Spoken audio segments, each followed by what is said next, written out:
Chairman senate को हटाने की तहरीक के बाद फेटफ बिल भी ऑपोजिशन की अक्सरियत के बावजूद हुकूमत के हक में मंजूर हुआ है। ऑपोजिशन जमातों, लूटों या धोखेबाजों से भरी हुई है। मैं ये सवाल इसलिए उठा रही हूँ क्योंकि हर मोड़ पर अददी अक्सरियत के बावजूद शिकस्त क्यों खा जाती है। अक्टूबर में फेटफ का इजलास, पाकिस्तान ग्रे लिस्ट में है जिससे निकलना बहुत बहुत बहुत ज़रूरी है, लेकिन ऑपोजिशन उसे फेटफ के कानून को हिटलर का कानून कहा जा रहा है।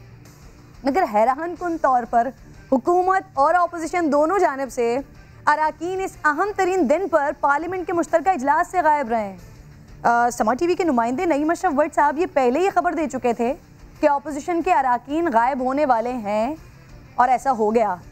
कौन कौन से अराकीन दोनों तरफ से गैर हाजिर थे। एंटी मनी लॉन्ड्रिंग कानून में तरमीम की पाकिस्तान को क्यों ज़रूरत है और उसे रोकने वाले कहीं पाकिस्तान को नुकसान तो नहीं पहुंचा रहे हैं। पाकिस्तान में मनी लॉन्ड्रिंग की आवाज़ें बहुत सालों से सुनी जाती रही हैं और फिर फेटफ ने पाकिस्तान को ब्लैक लिस्ट में जाने से बचने और ग्रे लिस्ट से निकाल कर वाइट लिस्ट में जाने के लिए मनी लॉन्ड्रिंग को ख़त्म करने की शर्त रखी है। इससे कबल मनी लॉन्ड्रिंग और हवाला या हुंडी पर काबू पाने के लिए मुताल्लिका इदारों के पास मुकम्मल इख्तियारात नहीं थे। इंसदाद मनी लॉन्ड्रिंग एक्ट में भी इसमें कानूनी तौर पर सुकम पाए जाते थे, जिससे मुल्जिमान फ़ायदा उठाते रहे। गैर कानूनी रकूम की गैर कानूनी तरसील से दहशत गर्दी के लिए फंडिंग हुआ करती थी। इसलिए पाकिस्तान पर यह दबाव बढ़ रहा है कि इन तरसीलात को रोका जाए। इन तरसीलात को रोकने के लिए मनी लॉन्ड्रिंग एक्ट में फौरी तरमीम की अशद ज़रूरत है, जिससे कानून के हाथ मजबूत हों। अब मैं कुछ आपको ये याद करवा दूं जहां से ऑपोजिशन और हुकूमत के दरमियान झगड़ा शुरू हुआ। एंटी मनी लॉन्ड्रिंग कवानीन की तब्दीली के लिए ऑपोजिशन ने हुकूमत के सामने नैब कवानीन की शर्त रखी थी, जिसमें से कुछ तब्दीलियां थी। अली, आपके लिए वैसे हैरान कुन सिचुएशन थी ये? ऑपोजिशन के साथ आखिर मसला है क्या?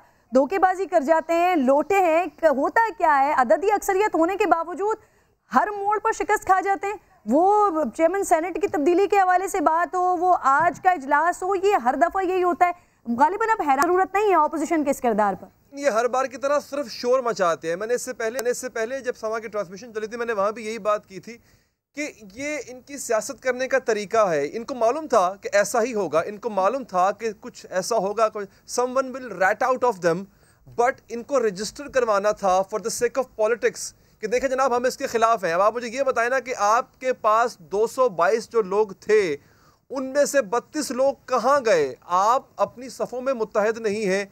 आपके सफ़ों में जो दरारें पड़ती रही हैं आप उनको कभी फिल नहीं कर पाए। आपने तो ये कहा था कि जो सेनेट के बाद हुआ, सेनेट में चेयरमैन की जो अदम एतमाद की तहरीक के बाद हुआ, आपने तो कहा था कि हम तहकीकात करवाएंगे, हम तो उन लोगों के नाम लेकर आएंगे। कहाँ हैं वो लोग? किसी का कहीं नहीं बताया गया। तो ये तमाम चीज़ें होना थी, ये असर्टन था।